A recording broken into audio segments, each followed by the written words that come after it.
I was reviewing quarterly numbers out of old habit, a spreadsheet I had no formal obligation to check anymore. Sitting at my study desk with the late afternoon light slanting across the bookshelves when my son-in-law called to let me know I wouldn't be needed at the investor pitch meeting the following week. I remember closing the laptop slowly, the cursor still blinking over a revenue column I'd helped build from nothing, right before his explanation rearranged the entire shape of that phone call. I had no idea that within the same conversation, he would also describe my economic thinking as outdated in front of 40 guests just 3 nights later, and that within the following week I would send my attorney a single formal notice invoking a clause we'd negotiated together 5 years earlier, one that would change the ownership structure of that boutique permanently. My name is Vivian Hartley. I'm 68 years old. I spent 39 years teaching economics at the State University, the kind of career that trains you to spot a flawed argument within seconds and to ask exactly the right clarifying question before ever accepting anyone's version of a balance sheet. My husband Desmond died 5 years ago, a ruptured aneurysm on the 11th hole of a golf course he'd played every Saturday for 2 decades. I remember the phone call from his golfing partner, calm and apologetic in a way that made the news somehow harder to absorb, undoing 39 years of marriage in the space of a single sentence. The weeks that followed unfolded in the particular fog grief creates, funeral arrangements made on autopilot, sympathy casseroles filling a refrigerator I had no appetite to open, Marcus flying in immediately, Karen sitting with me every single evening simply so I wouldn't be alone with the silence. Grief that arrives during something as ordinary as a Saturday round of golf teaches you something particular. It teaches you that the most familiar routines carry no actual guarantee of safety, and that you have to learn afterward to trust your own careful judgment again anyway, even when the universe has just demonstrated how little that judgment can control. Desmond and I built our life together slowly, the unglamorous way most honest things get built. He worked as a structural engineer for 37 years, meticulous and unhurried, the kind of man who calculated load tolerances twice before ever trusting a number. A habit that used to amuse me until I understood it was simply how he loved the people around him, carefully, without ever cutting corners. When I told him 5 years into our marriage that I wanted to pursue a doctorate in economics rather than stay comfortable teaching high school, he didn't tell me it would be difficult with 2 small children at home. He told me he'd handle every dinner and every bedtime story on my study nights, and he did, for 4 straight years without complaint. I built my career slowly after that, the way most honest careers get built, one carefully argued paper at a time, 39 years standing in front of lecture halls until I finally retired with more patience than I sometimes believed I had any right to feel. I remember one particular student early in my career, a young woman convinced she wasn't cut out for economics after a discouraging first exam, whom I spent an entire semester quietly tutoring after office hours, never once mentioning to the department how much extra time it actually required. She went on to a distinguished career in public policy, and years later, a letter arrived thanking me for refusing to let her give up on herself. I think about that letter often now, in a different light than I once did, understanding that quiet, uncredited mentorship had always been the actual substance of my working life, long before anyone in my own family learned to take it for granted. Karen used to sit in the back of my undergraduate lectures during her own college years, on the rare Fridays her schedule allowed it, watching me work through supply and demand curves for a room of 18-year-olds who mostly wanted to be somewhere else. She told me once, years later, that those Friday afternoons had taught her more about how money actually behaves than anything she'd learned in her own business courses. Watching her mother patiently walk skeptical students through the same fundamental principles again and again until something finally clicked. I don't think either of us fully understood at the time how directly those Friday lectures would eventually save her own company from collapse, or how strange it would feel, decades later, to watch my own daughter finally teach a room full of strangers the same hard-won lesson about honesty and money that I'd spent a lifetime teaching in front of chalkboards. Desmond didn't live to see me fully settle into retirement. He died 5 years before I could really enjoy the slower pace of it, and some mornings I still catch myself wanting to tell him about an interesting piece in the financial section before remembering there's no one on the other end of that particular line anymore. I have two children. Marcus, my son, is 38, a professor himself, 3 time zones away, sharp and precise, in exactly the way you'd hope an academic's son would be. He calls every Sunday evening without fail, a habit that started the year Desmond died and never once lapsed since. Karen, my daughter, is 34, married for 7 years to a man named Tyler Reyes, 36, a marketing consultant who has always had a particular gift for making other people's work sound like his own strategic vision. My own days, since retiring, had settled into a quiet, predictable rhythm, coffee in my study, a small garden I tended with more precision than strictly necessary, the occasional guest lecture when the department called in a pinch.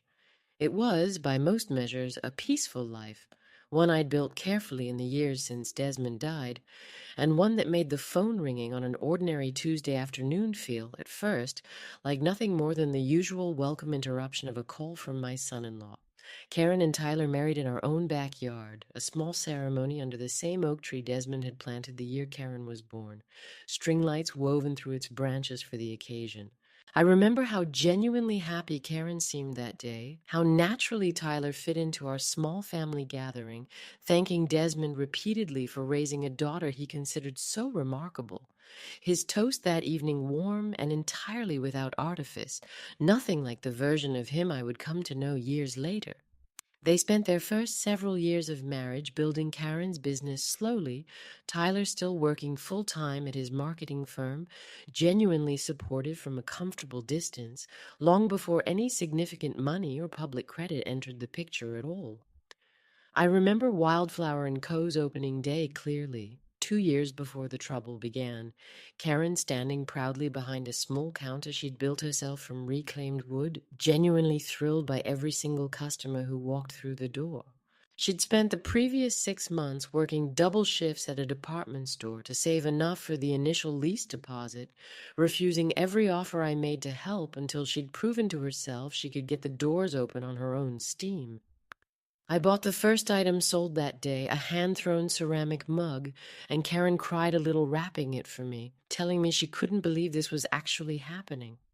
I kept that mug on my kitchen windowsill for years afterward, a small daily reminder of exactly what all of this had been meant to protect. Tyler grew up in a family that measured success entirely by how impressive it looked from the outside, the kind of household where a good story mattered more than an accurate one. I don't say that to excuse what eventually happened. I say it because understanding where someone's hunger for narrative control comes from doesn't mean you're obligated to keep feeding that hunger forever, especially once feeding it starts costing you your own rightful place in a company you helped build. He told me a story once, early in his relationship with Karen, back when we still spoke easily and often, about his father losing a business partnership in his 20s and spending the rest of his career quietly rewriting that failure into a story about choosing to leave on his own terms. I grew up watching him control the narrative because the truth was too painful to sit with, Tyler told me. I promised myself I'd never let a true story make me look smaller than I actually was.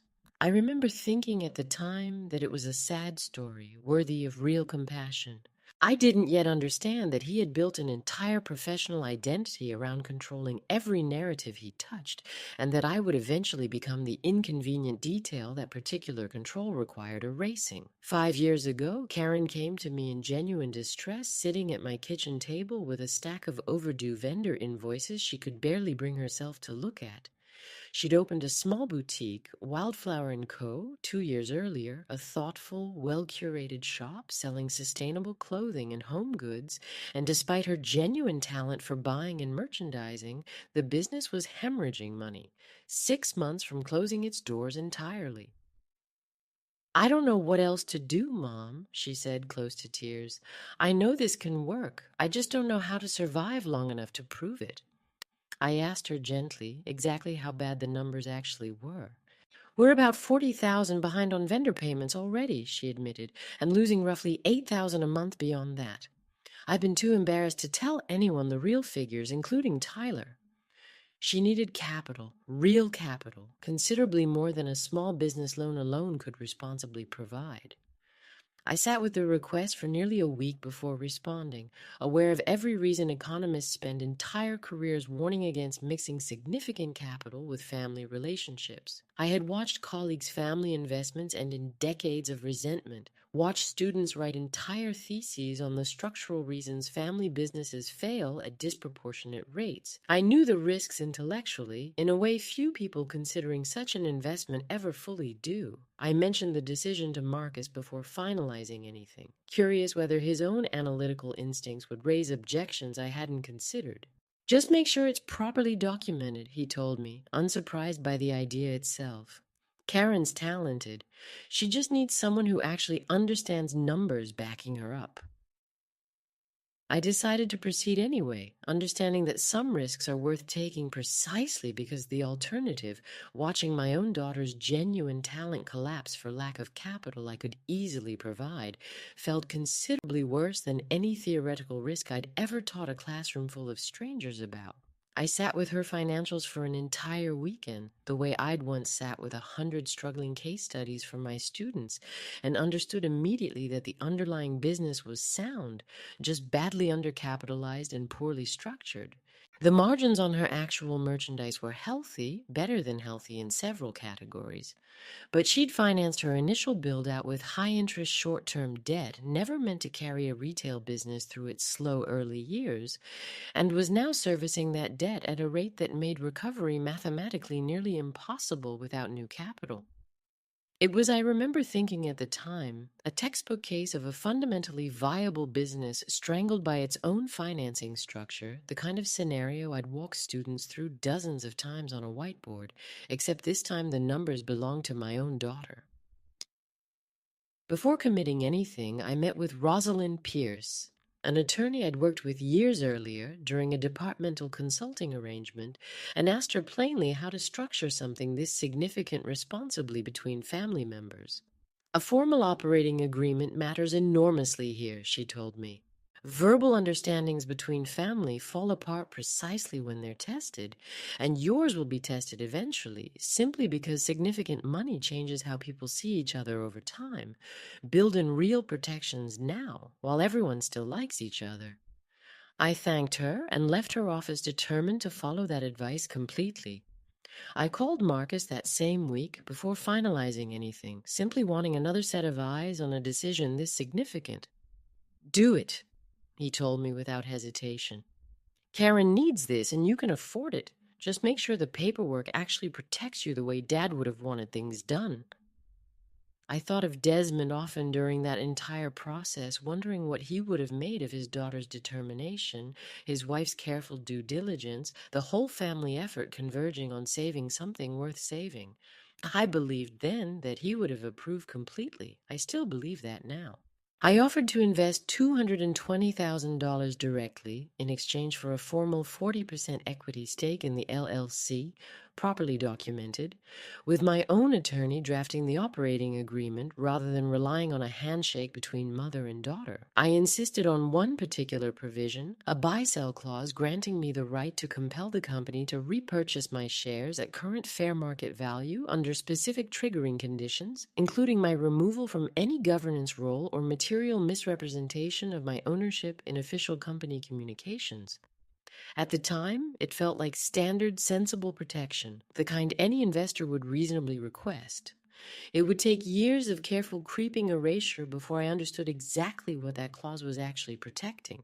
We signed the paperwork together in Rosalind's small conference office, Karen reading every page carefully, Tyler signing quickly and gratefully as an observing spouse rather than a party to the agreement itself, since the equity belonged to Karen's LLC rather than to their marriage jointly. Karen thanked me twice in the parking lot afterward with real tears in her eyes, tears I remembered clearly 5 years later, standing in that same boutique listening to a joke about my old economics textbooks. The appraisal process itself, when it finally came 5 years later, was considerably more formal than I expected, even having anticipated it in the operating agreement's language from the very beginning. The appraiser, a meticulous man named Gerald Ochoa, who specialized in small retail valuations, walked me through his methodology over the phone before he ever set foot in the shop. explaining discounted cash flow projections, comparable transaction multiples, and brand equity considerations with the kind of patient precision I recognized instantly from my own decades in front of a classroom. I try to be scrupulously neutral in these situations, he told me. Family disputes make people nervous about appraisers taking sides. I promise you, the only side I take is the actual math. I appreciated that promise more than I expected to, understanding that whatever number eventually emerged would need to hold up to scrutiny from all three of us equally. I remember one particular Saturday during that first recovery year, sitting with Karen over a stack of supplier contracts, identifying a fabric vendor charging nearly 40% more than comparable suppliers for the exact same organic cotton blend.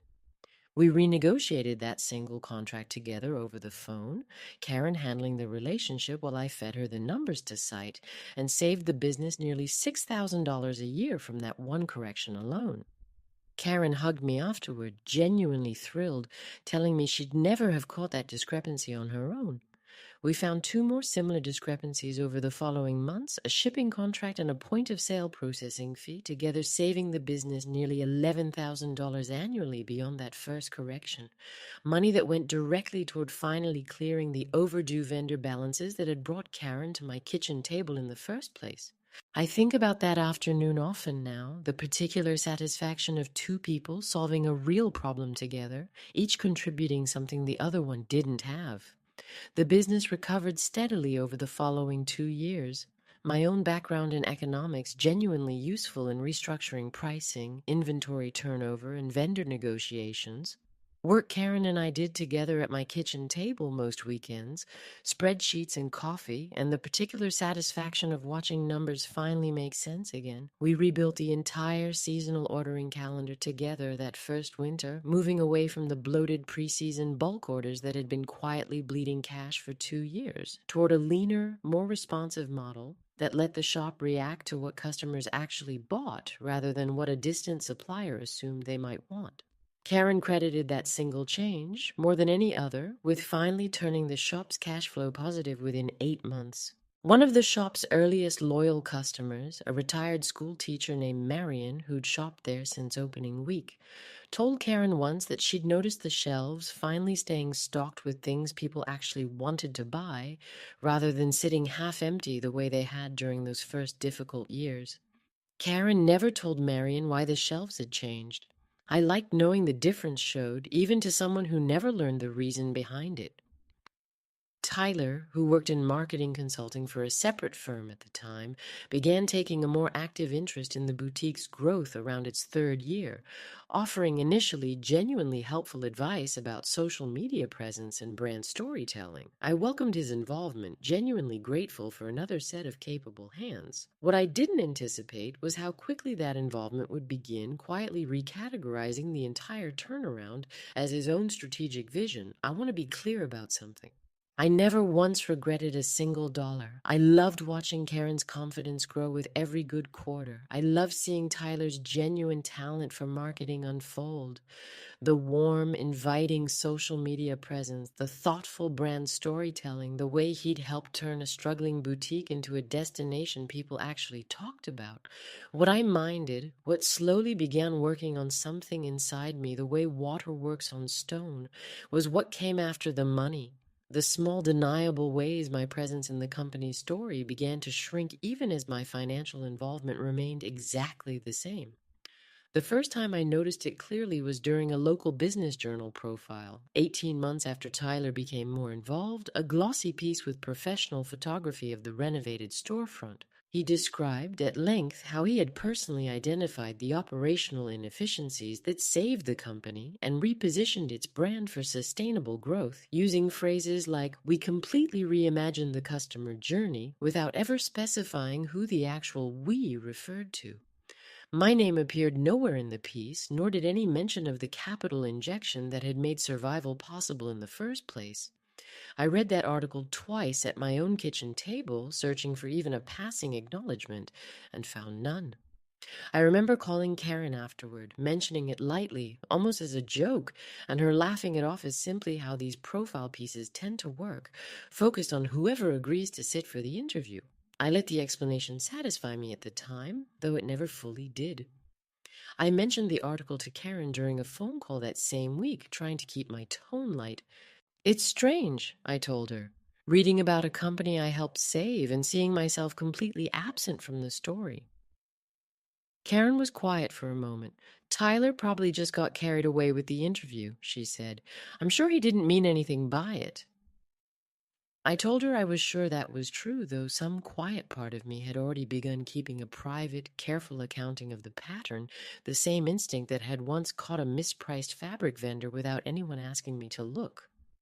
The second incident came at the boutique's third anniversary gathering, held in the shop itself after closing, wine and cheese arranged on the checkout counter, when Tyler gave a short speech thanking the store's loyal customers, its small staff, and Karen's own creative instincts, describing the business as a story of pure entrepreneurial grit.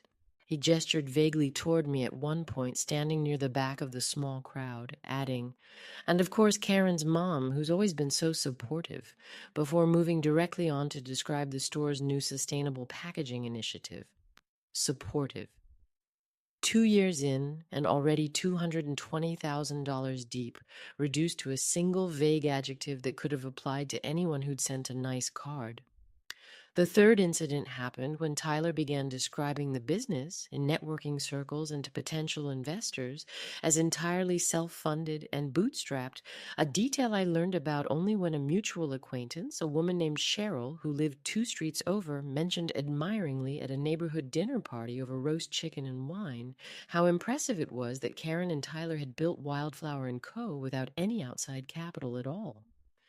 "Tyler was telling us all about it at the club last week," Cheryl said, genuinely delighted. "Said they didn't take a single dollar from anyone, just pure grit." I smiled and said something non-committal, because that's what you do, and I told myself he simply hadn't thought carefully about how the omission sounded. The fourth incident happened at a product launch party for the boutique's new sustainable clothing line, string lights and a small DJ booth set up in the store's back room, 40 or so guests drinking wine among racks of new inventory. Tyler, slightly emboldened by wine, made a joke to a cluster of younger creative professionals about how his mother-in-law still thought business worked the way it did in her old economics textbooks. Ancient theories that had nothing useful to offer a modern, digitally native brand. The group laughed, and I smiled along with them because that's what you do, though I noticed for the first time an investor named Priya Nair, whom Tyler had been courting for months, standing nearby who did not laugh at all, her expression carrying a flicker of genuine discomfort. I stood there a moment longer than necessary, holding my wine glass, feeling something small and specific settle permanently in my chest. The particular weight of hearing 39 years of professional expertise reduced to a punchline at a party I had helped make possible. The fifth incident happened during a planning conversation for the company's first formal venture capital pitch, sitting around Karen and Tyler's dining room table with a laptop open between them when Tyler mentioned, almost as an aside, that he thought it might be cleaner, optics-wise, if family involvement in the ownership structure wasn't emphasized too heavily during investor meetings, since it might make the business look less independently viable to sophisticated outside capital. I sat there listening to my son-in-law discuss minimizing my documented 40% ownership stake as a matter of optics, as though my investment were an embarrassing detail rather than the very thing that had kept the company alive to reach this pitch in the first place. I noticed the actual pitch deck open on the screen, between them a polished slide labeled Our Story, describing Karen and Tyler as co-founders who had self-financed the initial recovery through disciplined operational restructuring, a sentence that managed to be technically true about the restructuring while erasing entirely who had actually provided the capital that made any restructuring possible. I noticed Karen shift slightly in her chair, glancing at me for a moment before saying quietly, "Tyler, maybe we should just be upfront about the cap table from the start." Tyler waved the suggestion away easily, saying they'd cross that bridge later, and Karen, after a brief pause, let the subject drop entirely. It was the closest she came to correcting him before that final party, and watching her back down so easily stayed with me longer than the comment itself. The sixth incident happened when Karen's own mother-in-law, Diane Reyes, visiting from out of state for a long weekend, mentioned to me over coffee on Karen's back porch how proud she was watching her son and daughter-in-law build something so impressive entirely through their own vision and hard work. Tyler always did have a gift for turning nothing into something, she said, beaming, watching Karen and Tyler through the kitchen window as they worked together on a new product display. I said nothing to correct her, the same way I'd said nothing to correct anyone else, though I remember driving home afterward feeling the particular loneliness of being the only person in an entire extended family who actually knew the truth of a story everyone else believed completely. Karen called me privately not long after that visit from Tyler's mother, her voice careful. "Mom, I need to tell you something, and I don't want it to turn into a whole thing," she said. "I've noticed Tyler's been kind of vague about the money side of things when he talks about the business publicly. I don't think he means anything by it, but I wanted you to know I've noticed too." I told her I appreciated her saying so and asked whether she planned to say anything to him about it. She was quiet for a moment before admitting she wasn't sure it was worth the argument it might start. I didn't push her further in that conversation, though I understood even then that her noticing without acting was its own kind of quiet complicity, one I understood completely since I was doing exactly the same thing myself. The seventh incident is the one I think about most because it's the one where I should have said something and didn't. It happened at a company all-hands meeting Tyler organized for the small staff. The whole team gathered around the register after closing, where he unveiled a new mission statement for the brand, describing the company's founding as a story of one couple's unwavering belief in sustainable fashion, built from nothing but grit and vision. The staff applauded politely, and Bethany, standing near the back, caught my eye for just a moment, her expression unreadable. The document, printed and framed for the back office wall, made no mention of capital, investment, or anyone beyond Karen and Tyler themselves. I saw that framed statement hanging in the office during a routine visit weeks later and said nothing, telling myself one more time that it was simply marketing language, not a factual account anyone would take too literally. The eighth incident happened at a local Chamber of Commerce Awards dinner, black tie tables and a small orchestra playing between award categories, where Wildflower & Co. was nominated for a Small Business Excellence Award. Tyler accepted the nomination on stage alongside Karen, giving brief remarks about the incredible journey of building something from literally nothing, gesturing at Karen's hand in his as though the two of them, and only the two of them, had carried the entire weight of the recovery. The audience applauded warmly, several tables away, a group of chamber board members nodding approvingly at what a fine example they made. I sat in the audience, applauding along with everyone else, understanding, with a clarity that had been building for years by that point, exactly how completely the record had been rewritten and exactly how comfortable everyone around me had become with that rewritten version. They didn't win the award that year, though Tyler seemed almost more disappointed by the loss than relieved by how close his own fabricated narrative had come to receiving a formal public seal of approval. I didn't understand yet that splinters left alone don't disappear. They work their way deeper. I want to tell you that I confronted this early, that I was the kind of woman who draws a firm line the moment she's disrespected. I wasn't. I told myself 100 different stories to avoid dealing with the truth. Tyler is just building his own professional narrative. Karen doesn't want conflict between her husband and her mother. The business is succeeding, and that should be enough. I believed every one of those stories, some days more than others, because believing them was easier than accepting that the company I had quietly saved from collapse had become a place where my own documented ownership was treated as an inconvenient footnote rather than the foundation it actually was. There was one evening, about 2 months before that final call, when I came close to saying something. Tyler called to ask whether I'd be willing to let a potential press feature describe the business's turnaround in broadly aspirational terms without getting into the specifics of the capital structure, since, he explained, investors preferred a clean founder story rather than a complicated cap table narrative. I sat with the phone in my hand afterward, feeling something rise up in me that felt very close to the surface, very close to finally saying out loud everything I'd swallowed for years. Then I thought about Karen, about how much the business had already come to mean to her, about how a fight over narrative credit would only ever complicate something she loved. I agreed to the vague framing and told myself one more time that the moment to say something hadn't quite arrived yet. Looking back, I understand now that I was wrong about that. The moment had arrived long before. I simply hadn't been ready to stand inside it yet. Then came the call about the investor pitch. Tyler called on an ordinary Tuesday afternoon, his voice carrying a practiced smoothness I'd come to recognize as the tone he used right before delivering something he'd already decided wasn't up for discussion. "Vivian," he said, "I wanted to give you a heads up.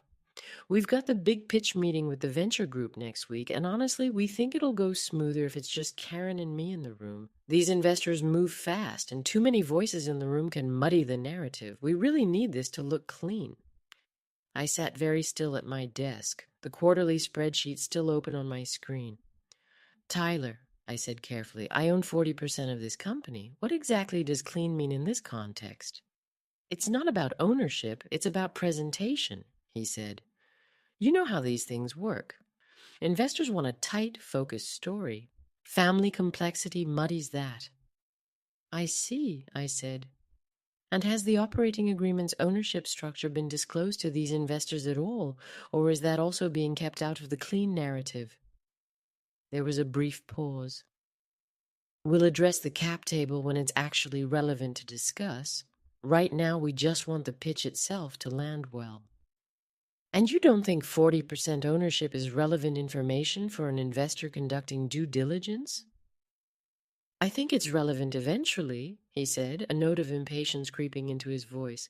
"Look, Vivian, I appreciate everything you've done, genuinely, but this is a different phase of the business now. We need investors to see Karen and me as the ones driving this forward." I didn't argue with him in that moment. I told him I understood, thanked him for the heads up, and hung up the phone. I sat at my desk for a long time afterward, understanding with a clarity that arrived all at once exactly what I was going to do, though I decided to wait, to see how the anniversary party 3 nights later unfolded before making any final decision. I thought, sitting there, about every Saturday morning Karen and I had spent at my kitchen table over those first 2 recovery years. Spreadsheets spread between us, coffee going cold while we recalculated vendor terms and seasonal pricing until the numbers finally made sense. I thought about how genuinely those mornings had felt like partnership. Two women solving a real problem together long before anyone's version of the story required one of us to disappear from it. Something in me understood, sitting at that desk, that I wasn't only deciding what to do about an investor pitch. I was deciding whether those mornings had actually meant what I'd always believed they meant, or whether they'd simply been quietly absorbed into somebody else's more convenient narrative. The anniversary party was held at the boutique itself after hours, string lights woven through the racks of clothing, a small stage set up near the register for toasts, 40 guests including loyal customers, local press, and 2 of the venture investors Tyler had been courting, all mingling with wine glasses among the carefully curated racks of sustainable clothing. I arrived early, helping arrange the small charcuterie spread near the fitting rooms out of habit as much as love, the same instinct I'd brought to that shop every single weekend for the first 2 years of its recovery. For the first hour, the evening was in fact lovely. I spoke with several loyal customers who recognized me from occasional weekend visits, genuinely curious about how the shop had grown over the years, including Marion, the retired schoolteacher who'd shopped there since opening week, who told me warmly how much she'd noticed the shop's steady improvement over the years without ever quite understanding why. I spoke too with Priyanaya herself, who asked almost as an aside how the company's capital structure had actually come together in its early days. I answered honestly, mentioning my own investment in plain, factual terms, and watched Tyler's attention flicker toward us from across the room without quite approaching. I watched Karen move through the crowd, glowing with the pride of a woman finally seeing her creative vision recognized publicly. For a little while, I let myself believe the whole evening might simply pass without incident. Tyler gave a toast thanking the store's growth, its staff, Karen's creative vision, gesturing warmly at the investors near the front as though they were already part of the family. Then, as the room settled into an appreciative hush, he added with a small indulgent laugh, "And I have to give a shout out to my mother-in-law, who still thinks business runs the way it did in her old economics textbooks. Bless her heart for trying to keep up." The room laughed warmly, the kind of laugh that assumes affection rather than cruelty. I looked at Karen. She laughed along with everyone else, saying nothing, her eyes not quite meeting mine. I noticed Priya Nair standing near the wine table, not laughing at all, her expression carrying the particular discomfort of someone doing quick mental math about a founder she'd been considering funding. I stood up slowly from my seat near the register. The room quieted the way a room quiets when it senses something is about to happen that it hasn't fully decided how to feel about yet. I lifted my own glass, still full. In that brief span of seconds, standing there with every eye in the room suddenly fixed on me, I thought, oddly, of every flawed argument I had ever calmly, patiently corrected in front of a lecture hall over 39 years. This was simply one more claim that needed correcting, I told myself, and I was, if nothing else, extremely well trained for exactly this kind of moment. "Since we're toasting the people who built this place," I said, my voice calmer than I expected it to be, "I'd like to add something to the record, since it seems to have gone missing from tonight's version of the story. $220,000 5 years ago from someone who apparently still understands business well enough to know exactly what she signed." I paused, letting that land fully before continuing. "To the company," I continued. "That just triggered its buyback clause." The silence that followed was the kind you could have poured into a glass and served alongside the champagne. Tyler's smile didn't fall so much as it simply stopped existing, replaced by something rigid and confused.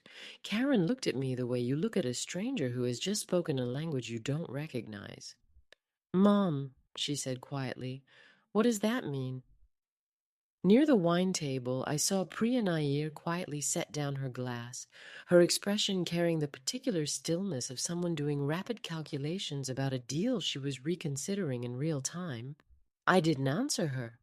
Not there, not in front of 40 guests who had just laughed at a joke about my professional expertise in a business built on a foundation I had personally financed, on growth I had personally helped engineer. I set my glass down gently on the nearest table, walked to Karen first, kissed her cheek, told her I loved her and that nothing about tonight changed that, and then I picked up my purse and walked toward the exit, past the string lights, past the racks of clothing I'd once helped select inventory for, past 40 faces that had gone very quiet, very fast. I drove home with the windows down, the cool autumn air moving through the car, and I felt something I hadn't expected to feel. Not rage, something quieter and colder than that. Clarity. Somewhere along that dark road, I thought about the first year after Desmond died, the long, disorienting months of learning how to manage every decision alone after 39 years of sharing them with someone else. Desmond had always handled our joint investments, the mortgage refinancing, the small mechanical repairs around the house, while I managed our household budget and eventually the impossible logistics of his sudden death. I remembered sitting at our kitchen table in the weeks after his funeral, staring at a stack of paperwork I'd never had to think through entirely alone before, and the strange, hard-won pride that came afterward when I realized I could handle every piece of it myself. Widowhood teaches you, whether you want the lesson or not, that you are considerably more capable than you ever gave yourself credit for while someone else was standing beside you. Driving home from that anniversary party, I felt that old, hard-won capability rising back up in me, and I understood with total clarity exactly what I was going to do before I even reached my own driveway. Karen called twice that same night after I got home, and I let both calls go to voicemail, not out of anger, but out of a genuine need to sit alone with my own clarity a little longer before speaking to anyone who had been in that room. Her voicemail, when I finally listened to it the next morning, was short and shaking. "Mom, please call me back. I don't fully understand what happened tonight, but I know it matters, and I know I need to actually listen instead of just reacting." I appreciated, even in that raw moment, that she'd led with listening rather than defending, a small but genuine sign of the honesty still to come. I saw my friend Helena for coffee the next morning, the way we did most weeks at the same campus cafe we'd been frequenting since our years teaching in the same department, though she'd retired even before I had. I told her the whole story, the years of incidents leading up to it, the joke at the party, the exclusion from the pitch. She listened without interrupting, her coffee going cold in front of her. "Vivian," she finally said, "I've watched you quietly fund that business for years and listened to you make excuses for Tyler every single time I asked why you never said anything. I'm not surprised it's finally caught up with everyone at once. I'm only sorry it took your own son-in-law mocking your entire career to get you here." "I keep waiting to feel guilty about what I'm about to do," I told her, "and it isn't coming." "Maybe it isn't coming," Helena said, "because there's nothing here to feel guilty about. You didn't abandon your family. You stopped subsidizing your own erasure from it. Those are very different things, no matter how anyone else wants to frame it." "What if I'm overreacting to one bad joke?" I asked her.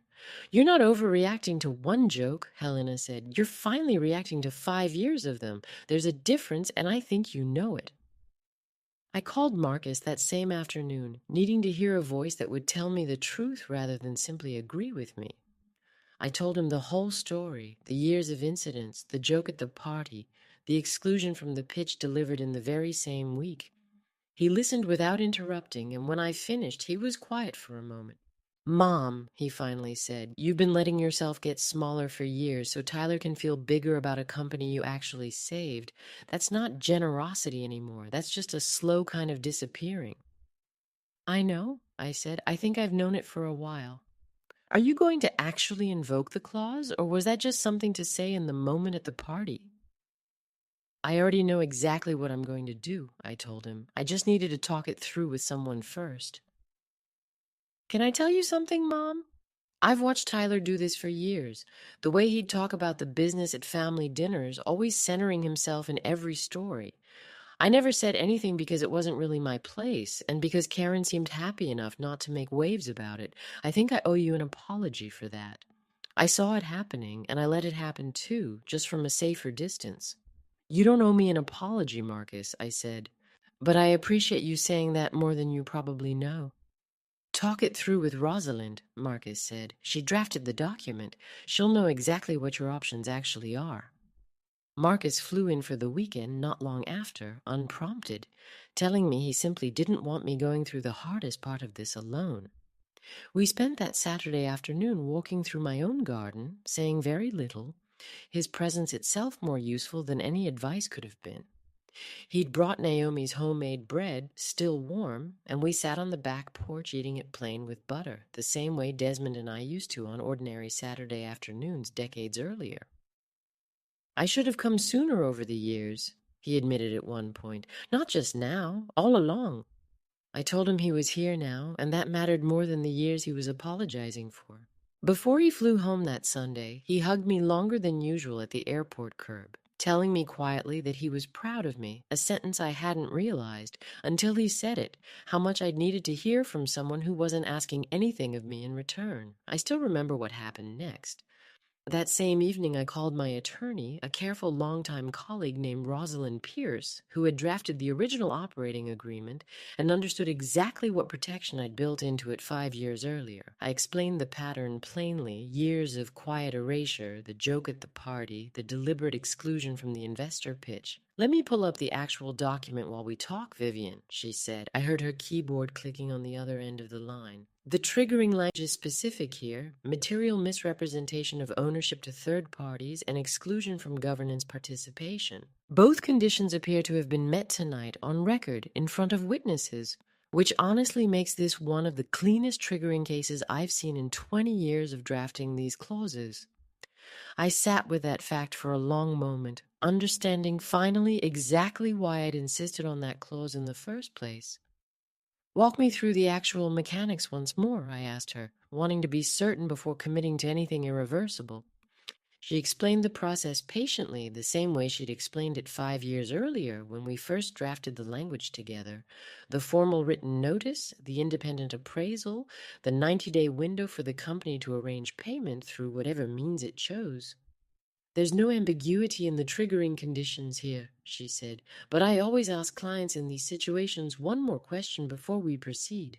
Are you certain this is what you want, or is this the anger from tonight talking?"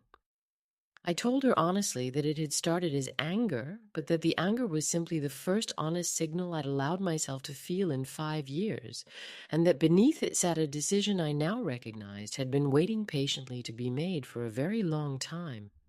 Part of me wanted to call Karen first, to give her the chance to fix this herself, to correct the record the way I had waited years for her to correct it. But some quiet, analytical part of my mind reminded me that I had given her that chance repeatedly already, at every one of those earlier incidents, and she had failed to take it every single time. Warnings only work on people who are listening for them, and Karen had trained herself carefully and probably without meaning to, not to hear anything that might require her to disagree with her husband's version of their shared story. I thought about Desmond, about how he would have handled this, and I found myself smiling faintly in the quiet study.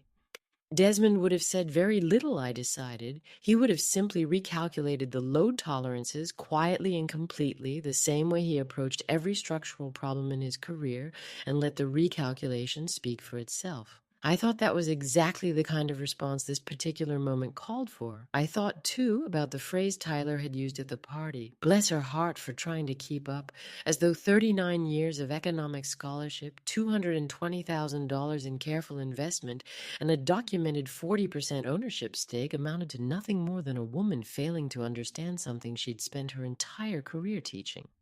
I had spent 5 years trying to earn a kind of acknowledgement that should never have required earning in the first place. That, more than any single joke at that party, was the thing I finally understood sitting in my study that night. I want to be clear about what I did and did not do because I think it matters. I did not attempt to seize control of the company or demand an inflated price.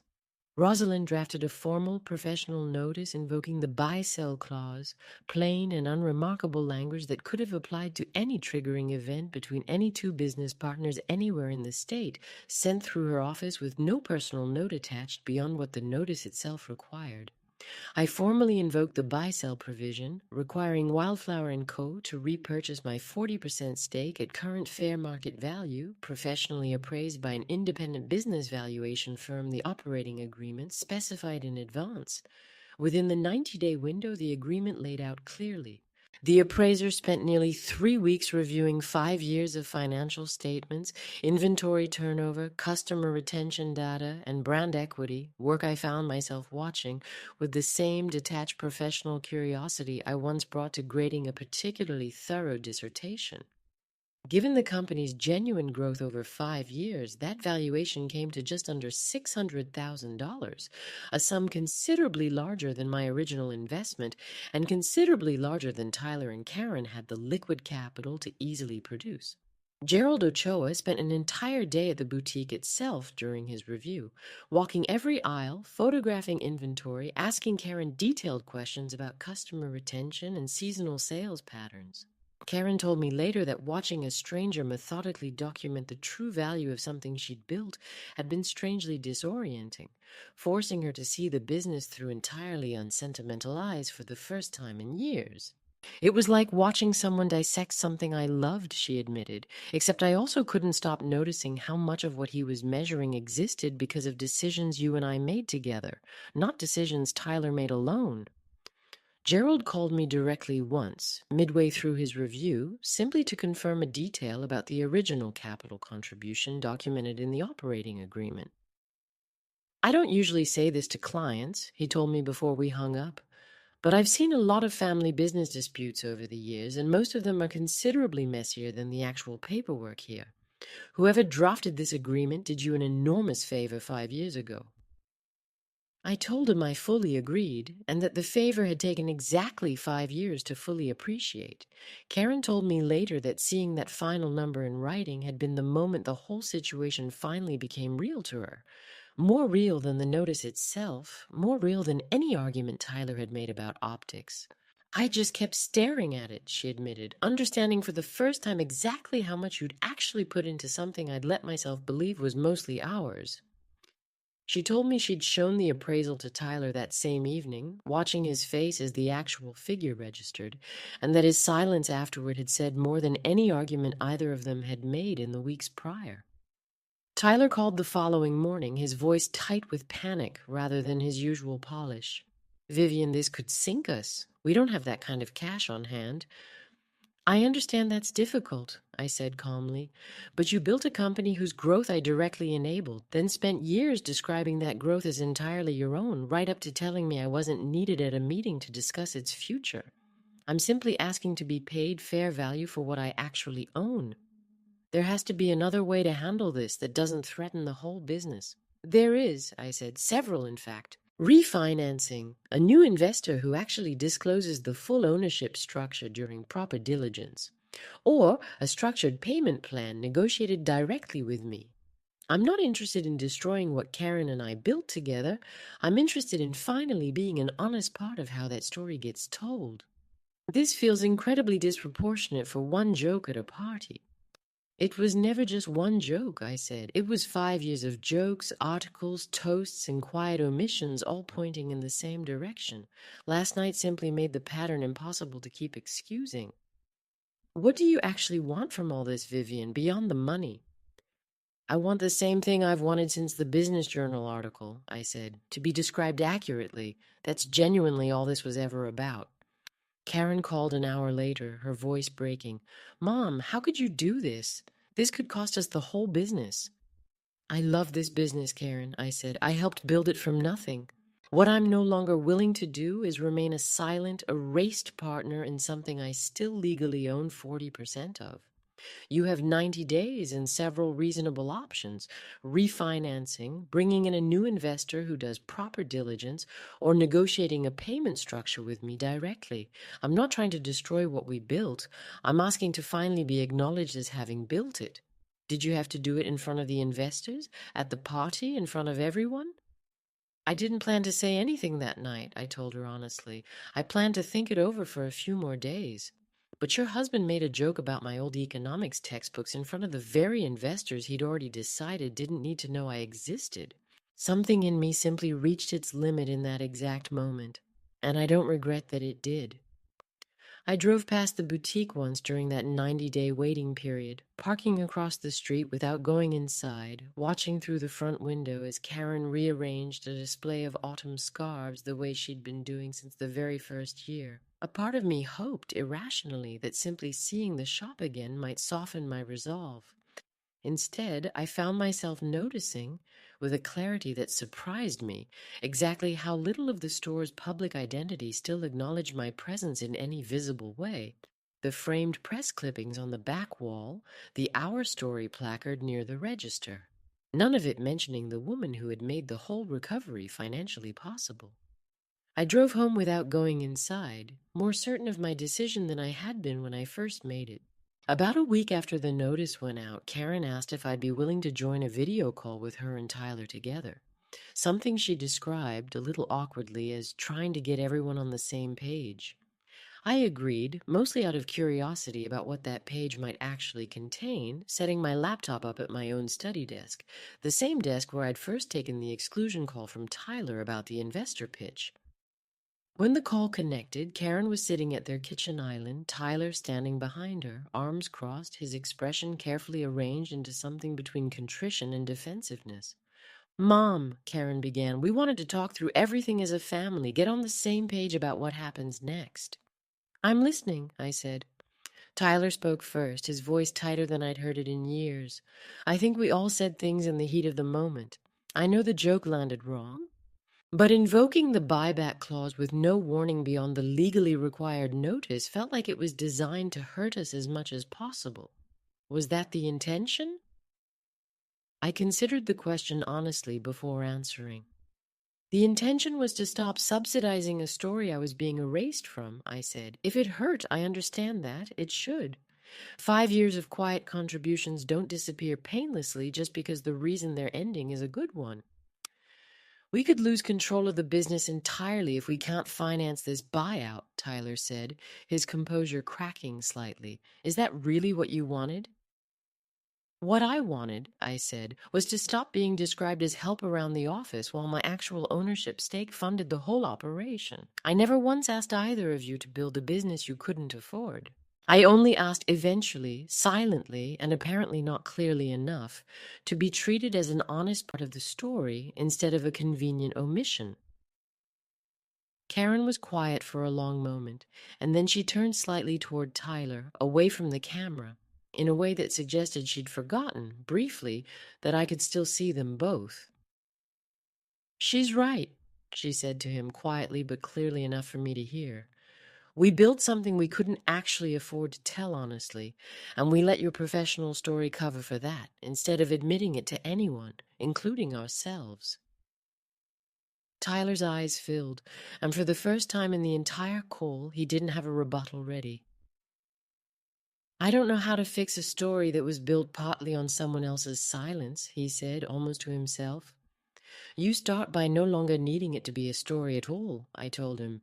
"Just an accurate description, plain as any other fact in that operating agreement you signed 5 years ago." "That's not really my problem to solve," I told him gently, "but I'll say this. A business built on somebody else's erased investment was never actually standing on its own foundation to begin with. If it struggles now, it's not because I invoked a clause. It's because the story was never quite telling the truth in the first place." Nobody spoke for a long moment after that. Karen finally looked back at the camera. "I don't know what happens next for the business financially," she admitted. "But I know what needs to happen with you and me, Mom. I need to actually correct the record out loud the next time someone erases you from something you built." "I'd like that," I said. "I've been waiting 5 years to hear it." Tyler spoke up once more before we ended the call, his voice steadier now. "For what it's worth, Vivian, I don't actually want the old arrangement back without earning it. I want to earn it by telling the truth for long enough that it stops feeling like a risk to tell it." I told him that was, in fact, exactly the arrangement I'd been hoping for, though I hadn't quite known how to phrase it myself until he said it first. The call ended a few minutes later, quieter than it began. The weeks that followed were difficult ones. Tyler, humiliated in front of the very investors he'd been courting once the ownership dispute became impossible to hide during due diligence, lost considerable credibility in those conversations. One investor, a careful woman named Priya Nair, who had attended the anniversary party, called Karen directly to ask whether the toast she'd witnessed had actually been about her own mother-in-law, since word had traveled through the small local business community about a buyback dispute at Wildflower & Co. Karen told me later that admitting the full truth to Priya out loud for the first time outside our immediate family had been strangely clarifying. Priya just said, "I noticed your mom seemed quiet all night at that party. Now I understand why," Karen told me. "I think I'd spent so long not letting myself notice it either that hearing someone else name it finally made it real." The boutique's small staff noticed the tension too, in the way small teams always do. One of the longtime employees, a young woman named Bethany, who'd worked there since the difficult early years, mentioned to Karen that she'd always privately wondered about the discrepancy between the story Tyler told publicly and the woman she saw quietly reviewing invoices at the back office desk every few weeks. "She said she always assumed you were just really involved for a family member," Karen told me, "and that hearing the actual numbers explained a lot she'd never quite understood." I ran into Bethany myself, entirely by chance, at the farmer's market a few weeks later. She recognized me immediately, having seen me at the store often enough over the years to know exactly who I was. "Mrs. Hartley," she said, approaching carefully, "I hope it's all right that I say something, but I always figured there was more to your involvement than Tyler let on publicly. You have a way of asking questions about inventory that isn't just casual interest." I told her I appreciated her noticing. "For what it's worth," Bethany added, "the staff mostly just wants to see the place stay open and stay fair. Whatever's fair for you seems fair for the rest of us, too." I thought about that conversation for days afterward, struck by how clearly a young employee I'd met only a handful of times had understood something it had taken me 5 years and one very public toast to fully act on myself. Karen and I didn't speak for nearly 3 weeks, the longest silence between us in our entire relationship. Tyler came by my house alone one evening in the second week after the party, without calling first, something he'd never done in 7 years of marriage to my daughter. He looked exhausted, his usual polish entirely absent, standing on my porch like a man who'd rehearsed what he wanted to say the entire drive over and lost his nerve somewhere around my front steps. "Can I sit for a minute?" he asked. We sat on my porch swing, and for a long moment Tyler said nothing at all, just stared out at the yard.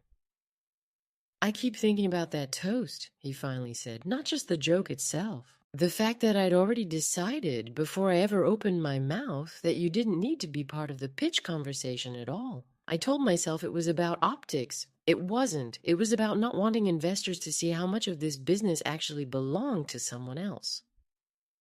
"I noticed," I said quietly. "I know you did," he said. "I've been trying to figure out when that became automatic for me. I don't think it happened all at once. I think it was 100 small moments over 5 years, starting probably around that first business journal article where I learned that controlling the story mattered more than telling it accurately. And somewhere in there, you became the person I quietly wrote out of a narrative I needed to be entirely mine." I let that sit between us for a moment before answering. "You're not wrong," I said, "but I want you to hear something else too. I let this happen just as much as you made it happen. Every time I smiled through an article that erased me instead of insisting on a correction. We built that pattern together. You're not the only one who needs to change how he operates." He nodded slowly, his eyes wet in the porch light. "I don't know how to fix 5 years of that in one conversation." "Why didn't you ever correct any of it once you knew how it sounded?" I asked him. "Because every time I considered it, it felt like admitting the whole foundation of who I'd told everyone I was had been built on borrowed ground," he said. "And once I'd told the story often enough, correcting it felt like it would cost me more than just staying quiet ever did." "You don't," I said. "You fix it the same way you'd fix any other flawed business model. Slowly, with real course corrections, every single time the old pattern threatens to repeat itself." "Can I ask you something?" he said. "Do you think Karen and I actually have a chance after all this?" "That's really not entirely mine alone to answer," I said, "but I'll say this. Marriages survive plenty of things. What they don't survive well is one person quietly needing to erase someone else in order to feel adequate. If you've actually stopped needing that, there's a real chance. If you're just sorry you got caught, there isn't." He nodded, absorbing that without arguing. Before he left that evening, Tyler noticed the ceramic mug still sitting on my kitchen windowsill, the very first item ever sold at Wildflower & Co. "I forgot that was the first sale," he said quietly. "Karen told me about it once, early on, before I really understood what any of this actually meant to either of you. I told him it had meant everything, and that I hoped, going forward, it might mean something honest to him, too. She came to see me eventually, sitting across from me at my own kitchen table. "I keep thinking about how close we came to actually losing everything we built," she admitted, before we'd even gotten to the harder parts of the conversation. "I know I have complicated feelings about how this happened, Mom, but some part of this fear was just about genuinely almost losing the business itself, the actual shop, the actual work. That's allowed to be true at the same time as everything else, right?" "Of course it is," I told her gently, reaching across the table to take her hand. "I never wanted you to lose what you built. I only ever wanted my part in building it acknowledged honestly." She nodded slowly, wiping her eyes, and continued. "I've been going through everything," she admitted. "The whole history, every article, every toast. I let Tyler's version become the only version anyone heard, and I never once corrected it, even when I knew it wasn't fair to you." "Why didn't you say anything?" I asked her gently. "Because correcting him always felt like undermining him, and I didn't want that particular fight in my marriage," she said. "I think I confused keeping the peace with actually being honest. Those aren't the same thing." Can I ask you something? I said. Why did you let this go on for years? You knew the real numbers. You sat across that kitchen table with me every weekend doing the actual work. Because Tyler needed the story to be his, she admitted quietly. And somewhere along the way, I think I started needing that too, needing us to look like the kind of couple who built something entirely on our own. I didn't realize how much of your actual sacrifice I was erasing to protect that image until you finally stopped letting me. There's a specific memory I keep coming back to, Karen admitted. The week we filmed that first business journal profile, the photographer wanted a shot of just Tyler and me in front of the store, and I remember you offering to step out of frame so easily, like it wasn't even a question. I told myself that was generous of you. I never once stopped to ask whether it should have been a question at all. It shouldn't have been, I said gently. Discomfort like that never resolves on its own. It just keeps compounding until someone finally names it. What do we do now? Karen asked, her voice still a little unsteady. Practically, I mean, beyond the money. You correct the record plainly every time it comes up, I said. Not as a grand gesture, just as an ordinary habit, the same way you'd correct any other inaccurate figure in a ledger, quietly, consistently, until it simply becomes how the story is told. And if Tyler slips back into old habits? Then you say so, immediately, the way you should have the very first time, I told her. Habits only change once someone actually names them out loud, consistently, every single time they threaten to resurface. Tyler and Karen saw a business mediator together that autumn, at Karen's insistence, something that had never happened in 7 years of marriage before that summer. Karen told me later that the mediator had asked them in an early session to describe the single biggest unspoken assumption underlying their business. We both said your money nearly at the same time, Karen said. Neither of us had ever said out loud how much of what we called our success actually depended on capital and expertise that wasn't ours to claim alone. Tyler, Karen told me, had struggled through several sessions before finally admitting out loud that he'd spent his entire career terrified of being seen as someone who needed help, the same fear that had shaped his own father's carefully rewritten history. The mediator asked him what he thought would actually happen if people found out the truth about the investment, Karen said.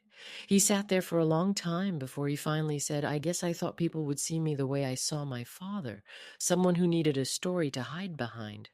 I felt something soften in me hearing that, understanding, finally, the shape of the fear that had driven so much of what he'd done, even as I still believed firmly that the fear never excused how he'd treated me. Karen and Tyler did briefly explore bringing in a new investor to cover the buyout, meeting with 2 prospective candidates over the following month.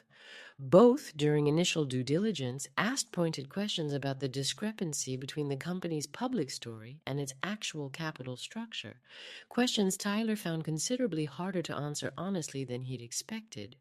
It was humbling, he admitted to me later, realizing that the story I'd built to look impressive to outsiders actually made real investors more suspicious, not less, once they started asking real questions. Both prospective investors ultimately passed, citing concerns about founder transparency, a phrase Tyler repeated to me with a kind of pained recognition, understanding, finally, that the very story he'd built to attract capital had become the exact thing repelling it once anyone looked closely enough. Priya Nair, notably, did not pass entirely. She reached out to Karen directly that winter, having heard through the small local business community that the ownership structure had finally been disclosed honestly, and expressed renewed interest in a much smaller advisory investment for a potential second location, once the company had a full year of transparent reporting behind it. I told her I appreciated the honesty this time around, Karen told me. She said that was actually the whole reason she was willing to reconsider it all. Karen and I spent an entire Saturday afternoon that winter sketching out what an honest second location might actually look like. Ownership disclosed from day one, credit distributed accurately from the very first press release, a version of expansion built on a foundation that wouldn't eventually require anyone's erasure to sustain it. Tyler joined us for the last hour of that planning session, contributing genuinely useful marketing ideas without once trying to reposition the conversation around himself. A small but noticeable shift I found myself quietly grateful for. One more small correction in a much longer, ongoing process of finally getting the story right. Tyler and Karen ultimately negotiated a structured payout with me directly, sitting together at Rosalind's conference table with the actual appraisal document spread between us, a reasonable schedule over 18 months, avoiding the need to bring in outside capital or lose control of the company entirely. Rosalind walked all three of us through the math carefully, the way she always did, making certain everyone understood exactly what they were agreeing to before any signatures were exchanged. Tyler, to his credit, called me himself a month later, considerably humbled. I built an entire professional identity around a turnaround that wasn't only mine to claim, he admitted. I'm sorry it took nearly losing the company for me to actually say that honestly. I called Rosalind a few weeks after the papers were signed to thank her properly for how carefully she'd handled the entire negotiation. Vivian, I've drafted a lot of these clauses over the years, she said, and I can tell you what you did wasn't reckless. It was actually one of the more disciplined uses of a buy-sell provision I've seen a client execute in 20 years of practice. I told her I hadn't thought of it in those terms, that it had felt, in the moment, more like an act of pure frustration than discipline. Sometimes the two aren't as far apart as people assume, she said. You built that protection because you were being careful 5 years ago. The fact that you eventually needed it doesn't make you any less careful for having built it in the first place. 6 months into the 18-month payment schedule, once the honest press coverage had genuinely begun rebuilding the company's reputation and cash flow had stabilized well ahead of projections, I quietly waived the remaining interest on the outstanding balance, a final gesture that had nothing to do with the money and everything to do with what had finally been said honestly. Karen cried when I told her, calling it the second time in a year she'd learned something important about generosity from watching me practice it properly. The first time, she reminded me, was watching you finally stop giving it away for free. I told her that was, in fact, exactly the lesson I'd hoped she would eventually take from all of it. What made you finally see it? I asked him. Watching Karen go through every article with Marcus's help, seeing exactly how many times I'd erased you in print, he said. I couldn't keep telling myself it was harmless once I saw it laid out in black and white, one omission after another, for years.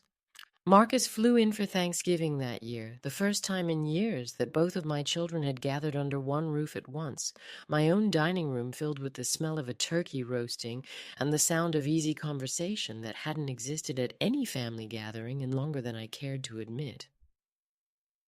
Karen and Tyler drove over with a pie Karen had made herself, no professional photography, no carefully staged plating, just a slightly lopsided crust she laughed about setting down on my counter.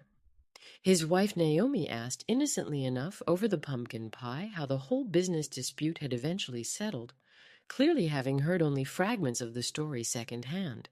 The table went quiet for a moment, the kind of quiet that used to precede something painful in this family, before Karen simply said, Mom saved our business with her own money and her own expertise, and Tyler and I let ourselves believe we'd built the whole thing alone. She finally made us prove otherwise. It was the hardest lesson either of us has ever learned, and probably the one we needed most. Nobody laughed uncomfortably. Nobody needed the subject changed. Naomi, genuinely curious, rather than unkind, looked over at Tyler and asked gently how it had actually felt, realizing the truth so publicly. Tyler was quiet for a moment before answering honestly. Humbling isn't a strong enough word, he said. I think I finally understood what it costs someone else when you let a good story replace an accurate one. I appreciated that he didn't try to soften the admission for the sake of a pleasant holiday table. Naomi added her own reflection a moment later, turning to Marcus. I think about that a lot, actually, being someone's daughter-in-law myself, she said. How easy it would be to slowly start believing a family's comfort belongs to you just because you're the one currently enjoying it. I hope I never do that to your mother, she added, glancing at me, without even noticing I'm doing it. Marcus reached over and squeezed her hand, telling her quietly that he trusted her precisely because she was the kind of person who worried about that in the first place, out loud at a crowded holiday table, rather than keeping the worry safely to herself. I found myself deeply grateful in that ordinary moment for a daughter-in-law who worried about exactly the right thing before it ever became necessary to correct her.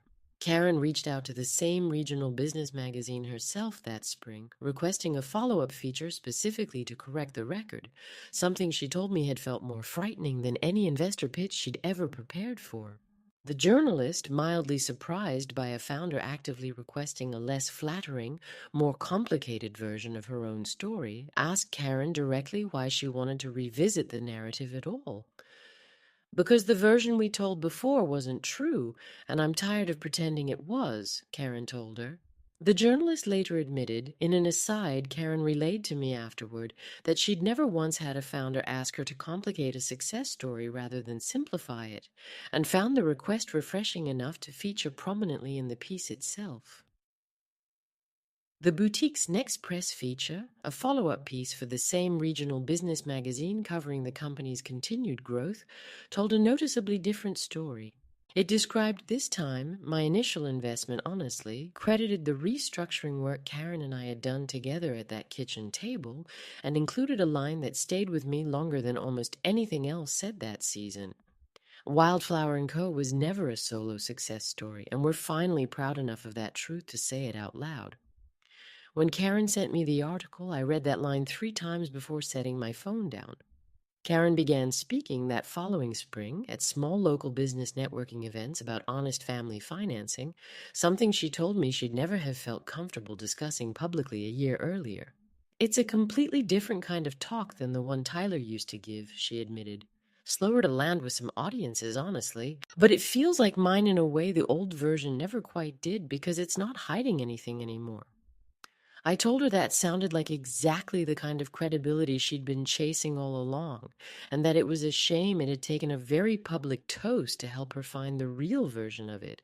She laughed at that quietly, without any of her old defensiveness. "A shame, and also probably the only thing that could have actually worked," she admitted. "I don't think a gentler wake-up call would have landed the same way." I attended one of those talks myself that summer, sitting quietly in the back of a small community center meeting room, watching my daughter stand at a podium and describe, plainly and without flinching, exactly how her mother's investment and expertise had saved a business she'd nearly lost. "I spent years letting my husband tell a cleaner version of this story," Karen told the room, "because the honest version felt like admitting weakness. It wasn't weakness. It was just the truth, and I should have said it out loud a long time before I finally did."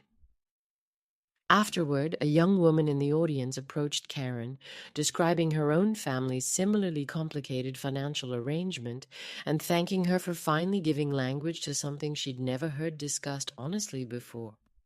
Watching that exchange, I understood that whatever else had been lost in the previous difficult year, something considerably more valuable had been recovered in its place. Karen found me afterward in the parking lot, still visibly shaking from the adrenaline of speaking so honestly to a room full of strangers. "How did I do?" she asked. "You told the truth," I said. "That's the only measure that's ever actually mattered, and it always will be." Tyler called his own mother that same autumn, correcting at last the story she'd repeated to me so warmly over coffee months earlier. Karen told me he'd come off the phone looking wrung out, describing his mother's reaction as a long, uncomfortable silence followed by a quiet admission that she'd always privately wondered how they'd afforded such an ambitious build-out on Tyler's consulting income alone, and had simply chosen not to ask too many questions. She sent me a brief note not long after, considerably more restrained than Karen's or Tyler's, but genuine in its own careful way, thanking me for what she called years of quiet generosity she wished she'd understood sooner, and mentioning almost shyly that she hoped we might get the chance to know each other properly someday, without years of misunderstanding standing between us. I wrote back a short reply, thanking her for reaching out and telling her I hoped so too, genuinely, understanding that some corrections take longer to settle than others, but settle eventually all the same. I ran into Cheryl at the farmer's market that same season, the same neighbor who'd once praised Tyler's bootstrap story so admiringly at her own dinner party. She approached a little sheepishly, having heard some version of the story through the neighborhood grapevine. "I feel terrible," she admitted. "I went around telling everyone how impressive that bootstrap story was, and it turns out I was just repeating something that wasn't true at all." I told her she had nothing to feel terrible about, that she'd simply believed the story she'd been told, the same as everyone else had. "Still," she said, "I think I'll ask a few more questions before I repeat the next impressive story someone tells me."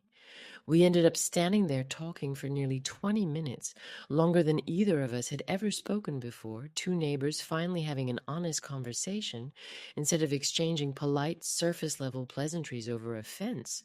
The kind of ordinary exchange that somehow felt entirely new.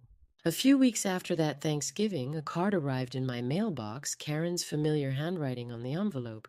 Inside, she'd written only a few lines. "Mom, I keep thinking about all the years I let Tyler's version of our success become the only version anyone heard. I can't undo that, but I can promise to correct the record every time it comes up again out loud without waiting for you to have to do it yourself.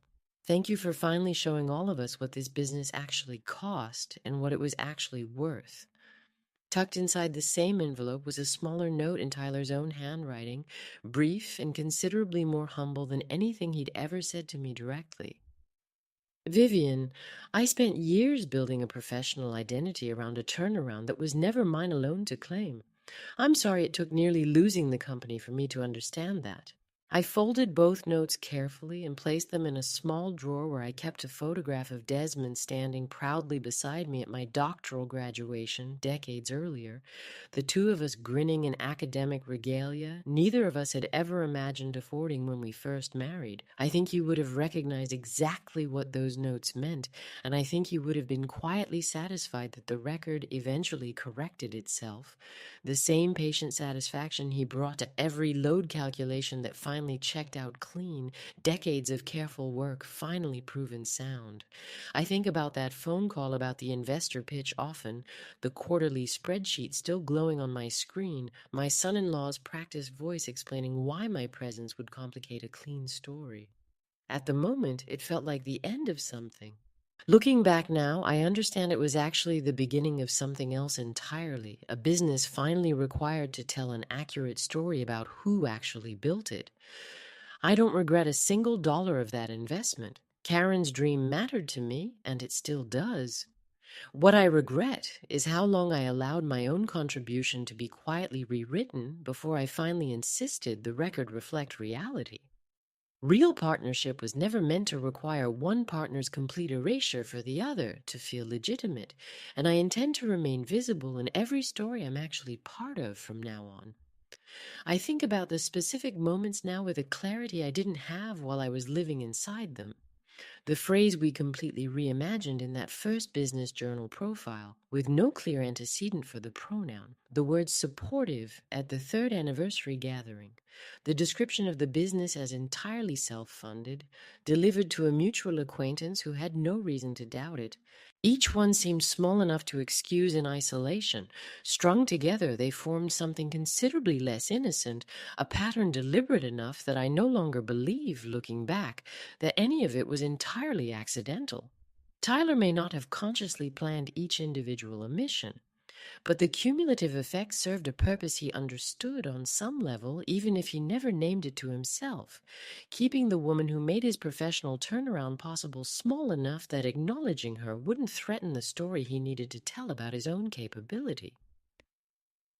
Real generosity, I've come to believe, doesn't require secrecy to survive, and it certainly doesn't require humiliation as its price of admission. If a family needs you to disappear quietly into the background of your own investment in order to feel comfortable with their own narrative, that discomfort is telling you something important, and it deserves to be listened to, not smoothed over with another vague toast.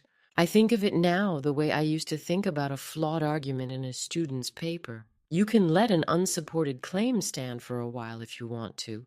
It never once corrects itself on its own. It only continues quietly until someone finally checks the sources.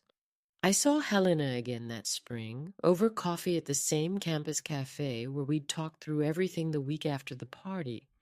The same corner booth we'd claimed as ours for years without ever quite deciding to. I told her about the reconciliation with Tyler, the mediator sessions, the Honest Magazine article Karen had finally shared with her following. Helena listened with the same quiet satisfaction she'd shown from the very beginning. "I told you it would matter, holding that line," she said. "Most people don't have the nerve to actually do it, even when they know they should. You did, and look what it actually bought you. Not just the money back. The truth back." I thought about that phrase for days afterward, the truth back, understanding that it described exactly what I'd been missing more than any dollar amount ever could have. "Do you regret any of it?" Helena asked, stirring her coffee slowly. "The years of silence before you finally acted?" "I regret the silence," I told her. "I don't regret the investment or the family or even the years of patience I gave before finally reaching my limit. I think I needed all of it in some strange way to finally understand exactly what I was protecting when I insisted on that clause 5 years ago." Helena smiled, the particular smile of an old friend who has watched you choose yourself after years of watching you not. "Good," she said simply. "It's about time somebody in that family learned what things actually cost." The following autumn, almost exactly a year after that difficult anniversary party, Wildflower & Co. celebrated its 6th year in business with a considerably smaller, more honest gathering. Just staff, family, and a handful of loyal customers. No press, no venture investors, no rehearsed toast designed to impress anyone watching. Simple string lights and homemade appetizers arranged on the very same checkout counter where the first gathering's wine and cheese had once sat.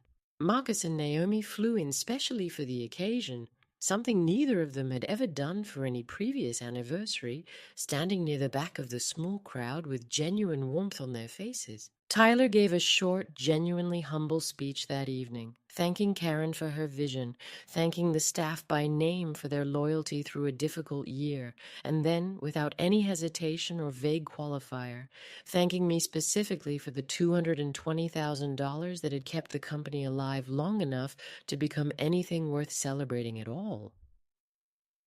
He said my name clearly, my actual contribution stated plainly, no adjective standing in for the truth. Karen, standing beside him, added simply, "And thank you for finally making us prove it, Mom. We needed that more than we knew." I felt something settle in my chest that had been unsettled for 5 years.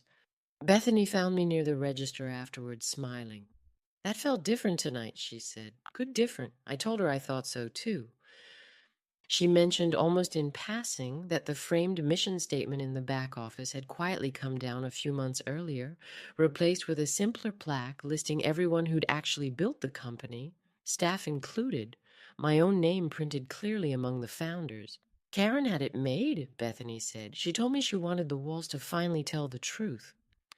I made a point of walking back to see that plaque myself before I left that evening, running my own fingers over the engraved lettering, a small, permanent correction to a record that had taken 5 years and one very public toast to finally set straight. I think sometimes about all those years standing in front of lecture halls, teaching students that every sound economic argument depends on accurately identifying who actually bears the risk and who actually captures the reward, that you cannot simply credit an outcome to whoever tells the best story about it afterward.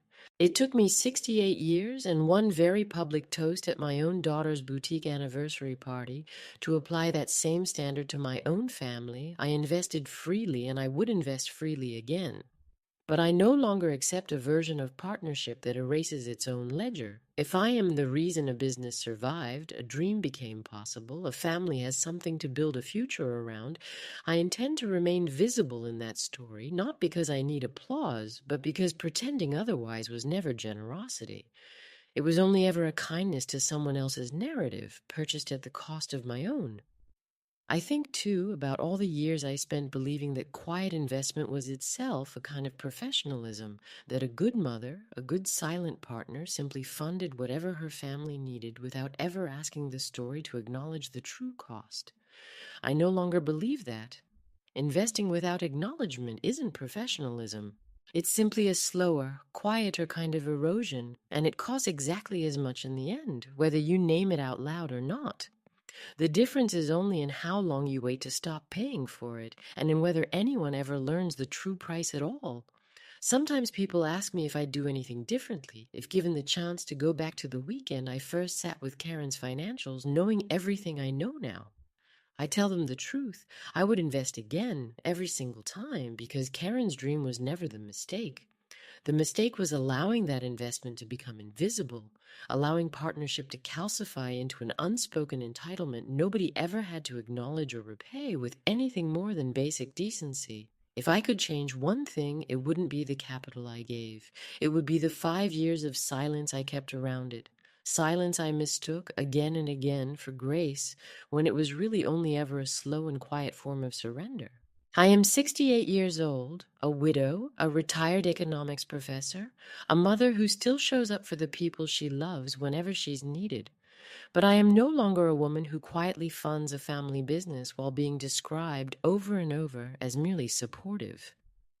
That particular version of me stayed behind in that beautifully lit boutique, along with an untouched glass of champagne and a joke about my old economics textbooks that nobody at that anniversary party will ever quite forget.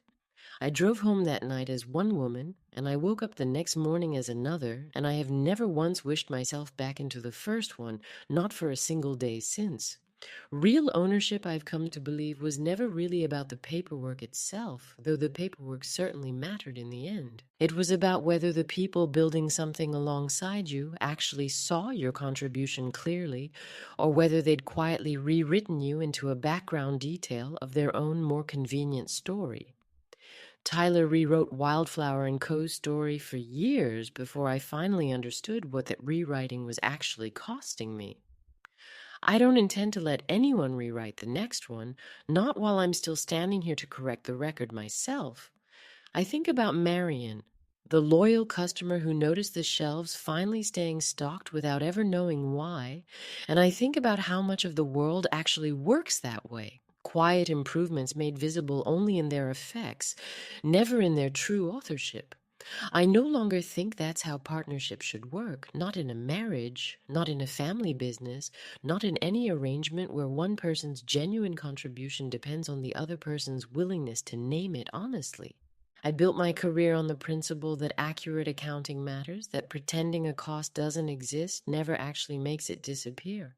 It only took me 68 years and one very well-timed toast to fully apply that principle to my own family's ledger. These days, Wildflower & Co.'s official materials list my name accurately among its founding investors, and nobody needs reminding what my old economics textbooks actually helped build.